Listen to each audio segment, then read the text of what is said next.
Hello, everybody. Okay, so I don't know why it took me so long to sit down and video this. I think the pregnancy story may have been a little bit more, I don't want to say traumatic, because I feel like a lot of people are throwing that word around these days, but I think it affected me a lot more than I thought it did. And so it was kind of hard for me to sit down and tell the whole story without just kind of getting overwhelmed and feeling like I didn't tell it right, or I don't know. So this is it. I'm just gonna tell the story, and then if y'all have any questions, throw them down in the comments. This is really just like a general rundown of what happened. I won't go into like crazy detail or anything, but yeah, if y'all have any questions, y'all are of course more than welcome to ask me. A little preface to this pregnancy. In 2012, I did get pregnant while I was in college with twins, had a miscarriage, ended up having to have a D&C done. I don't know what that stands for. I know, so bad. I should have looked that up before this. But basically it is an abortion that you have in a hospital due to miscarriage. So my body was going along with the pregnancy as if everything was normal and wasn't rejecting the fetus or the embryo, or I don't know the medical terminology. I'm so bad. So I had to go have this procedure done so that they could take it out instead of me just sitting and waiting and hoping that my body rejected it. Because if you let it go on and your body doesn't, you can get really sick and all that stuff. So it was very important for me to have that. That is why I'm a huge advocate for women's reproductive rights. So that happened. I go to a new OB years later. Fast forward to 2021, and I have not had my lady examination, so I go and get that done. And this OB tells me it's gonna be really hard for you to get pregnant because your uterus is kind of off to the side, off to the left. So I panicked, instant panic, and was like, okay, cool. So I need to start doing this now. End up getting pregnant. Tell the boyfriend that I was dating at the time. We're excited, all that stuff. I ended up getting really sick. Not okay, yeah, morning sickness, right? But I'm talking, I couldn't stop throwing up all day. If I was awake, I was throwing up. And at one point, sorry, TMI, but I was basically just naked on the floor, curled up in the fetal position, screaming, crying, please take me to the hospital. I think I'm dying. I don't know what's wrong. It was terrible. I was miserable. I go to the hospital, and of course the emergency room, and y'all, I'm pretty sure everyone in there thought I was possessed, because they stuck me in a wheelchair because I could not sit still. My body, I was so dehydrated that my body was just going crazy. My muscles were not mine. I was muscle spasming. I looked like a psychopath. And I was so upset. I was dry heaving because I couldn't keep anything down, so I didn't have anything to throw back up. It was just a whole thing. And of course, COVID's going on at the time, so it's just a very stressful situation. I finally get back there, I think 2 hours later, and it turns out I have hyperemesis, which is when you're pregnant and super dehydrated because you're pregnant. And I would drink water. I actually quit drinking soda several years ago, but I drink unsweet tea the majority of the time. And everyone loves to tell me, Ashley, that's not water. And I'm like, yeah, I know, but it kind of is with just leaves in it, right? Anyways, I digress. So I am in the hospital for over a week with hyperemesis. I take venlafaxine at the time for anxiety and depression. And when I got to the hospital, And I told them, hey, like, I take this medicine, like, I'm going to get it out of my bag and take it. I don't know why I felt like I needed to ask permission. I don't know.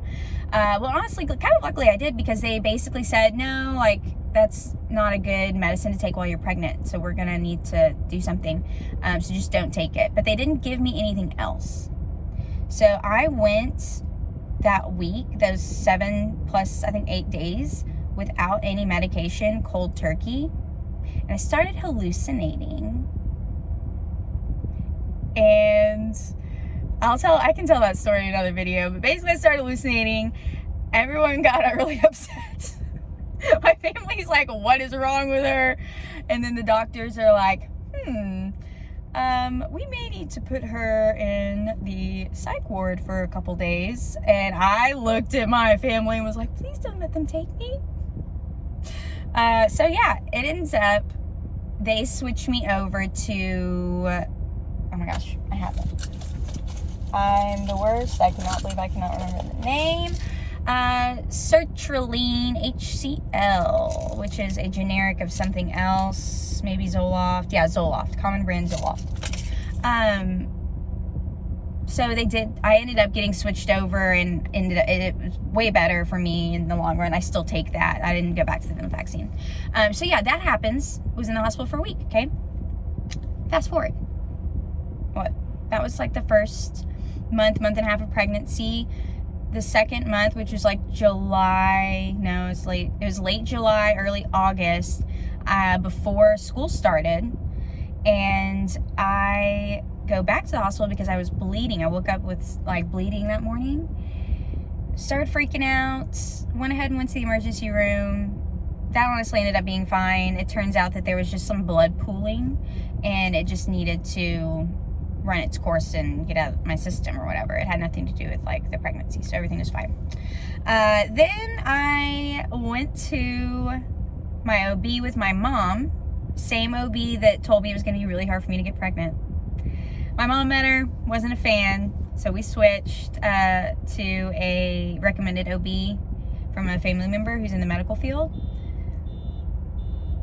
So went to this new doctor, Dr. Palmer. Love her so much. If it were not for her and the rest of this story and her like catching things, you know what I mean? Like just being a good monitor of situation, I would not have had this like great of an experience while being so miserable. That's the key here. Okay, let's keep listening. So I switched to OBs. And I go to Dr. Palmer. She looks at the girls and says, you know, we need to go ahead and send you to a high-risk doctor because I'm seeing signs that show me that one of the babies may be anemic, and that could be a sign that something else is going on. I'm just not very well versed in like that, so I'm going to send you to this high-risk doctor. So basically, at this point, in August, late July, early August, I'm now going to 2 doctors right before school starts. Not great. I'm like really like, oh my gosh, this is gonna be detrimental to how often I'm at work. Oh. And it was so hard, and it was so uncomfortable having to try and balance being pregnant and going to the doctor 2 to 3 times a week and trying to teach at the same time because I have to make money. I have rent, I have car payments, things like that, right? So, we find out basically through going to the high-risk doctor and doing, you know, just general regular sonograms and all that stuff, that me and the girls, we had contracted TAPS. And again, so bad. I need to look up or have written down like what it means written out basically, but what it is not twin-to-twin transfusion. It's like it's supposedly, this is what I was told, it's a little bit more rare than that just because it's not as common. It's more uncommon. And my twins are sharing a placenta, and they're sharing the blood flow. Well, Tommy, baby A, which is the bigger baby, was taking more of the blood, and it was causing Tilly to not get as much blood, so she's becoming anemic. And then it's because she's not getting as much blood, her heart's having to work harder, and it's creating, like, I can't remember if it was, I think it was just fluid, like a little bit of fluid buildup around her heart, just because of like muscle, like she was built, the muscles of her heart were growing so fast. She was getting a lot of muscle tissue. So basically they needed to go in, and there's two options. They said I could either go in and we can inject blood, like do a transfusion and introduce more blood. But if we do that, we will, because it's so early in the pregnancy, at this point it's October when we are discovering that this is exactly what's going on. And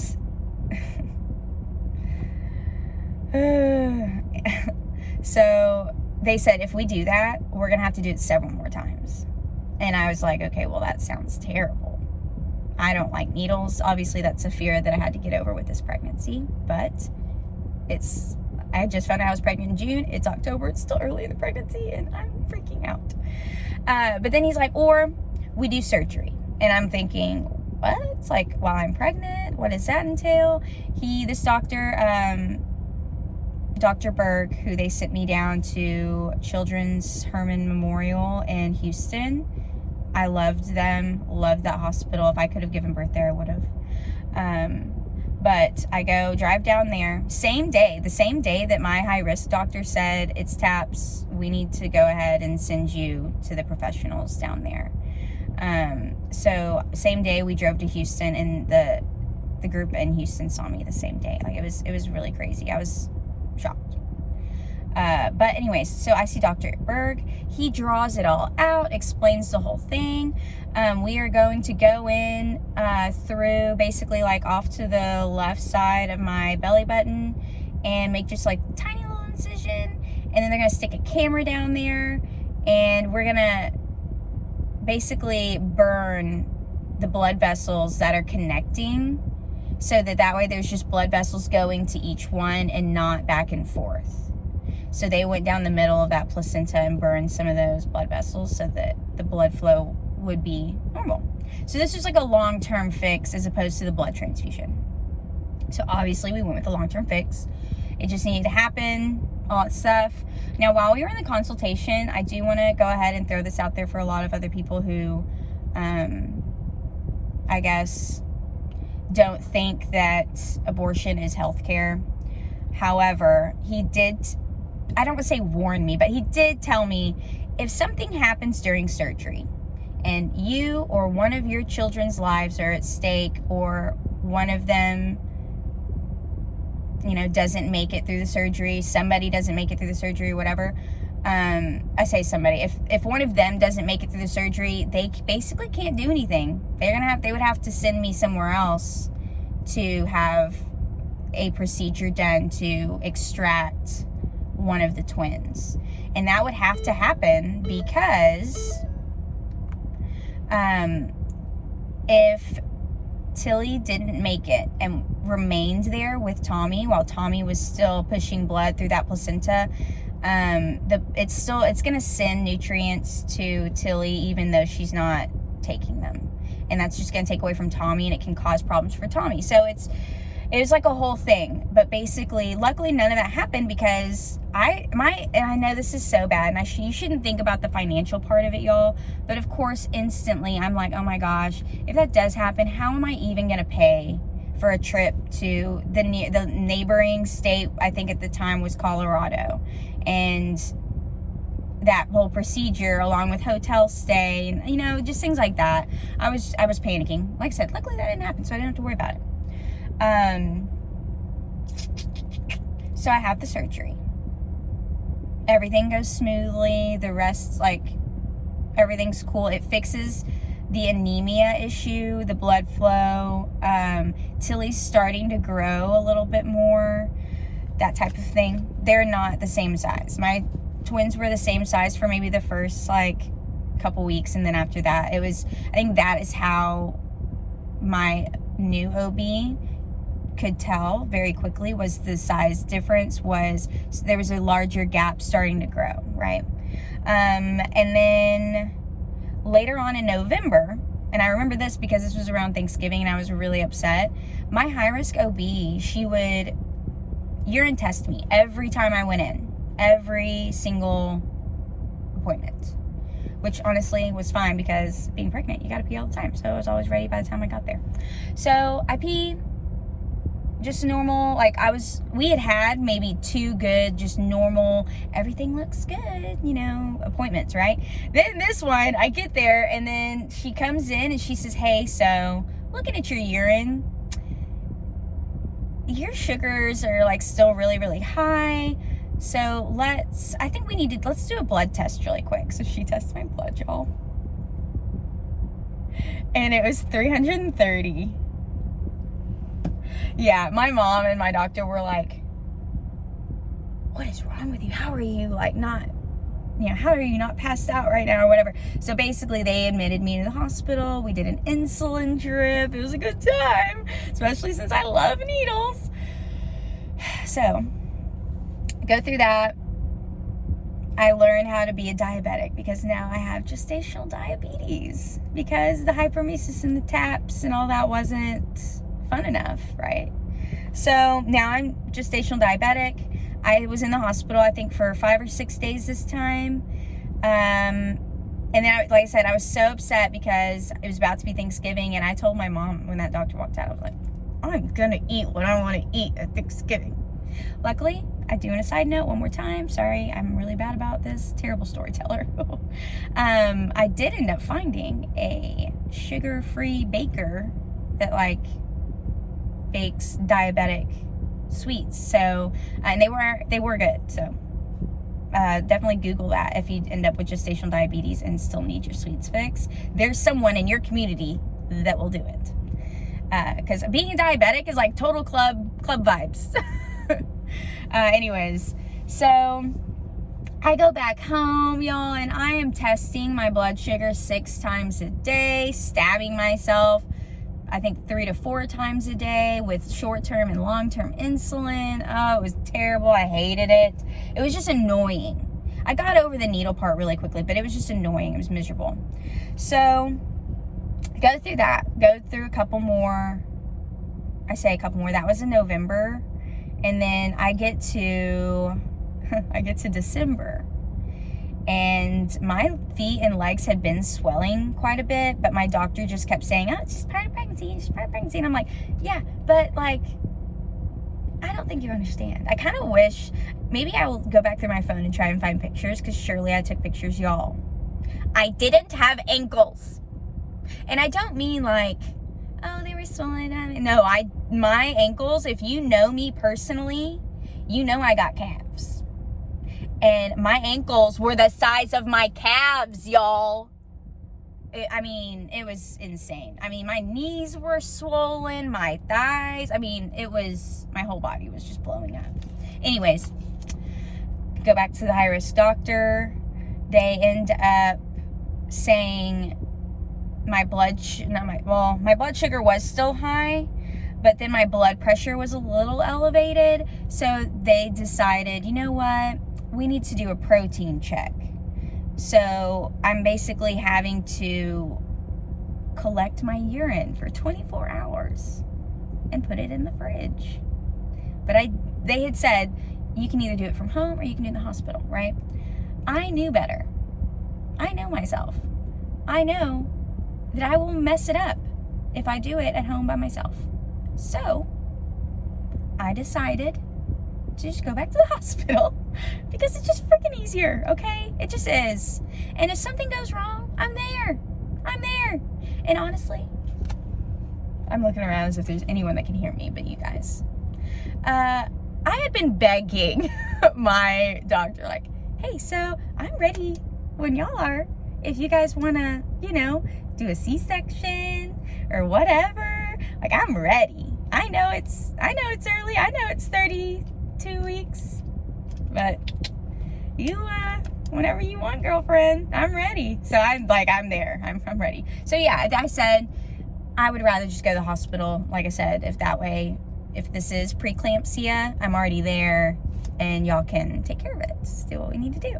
So that's exactly what happened. I go to the hospital. They're actually doing my insulin for me, which is nice. So they took a little break from that. Monitored the pee. Again, they took care of like icing it down and all that, which was nice.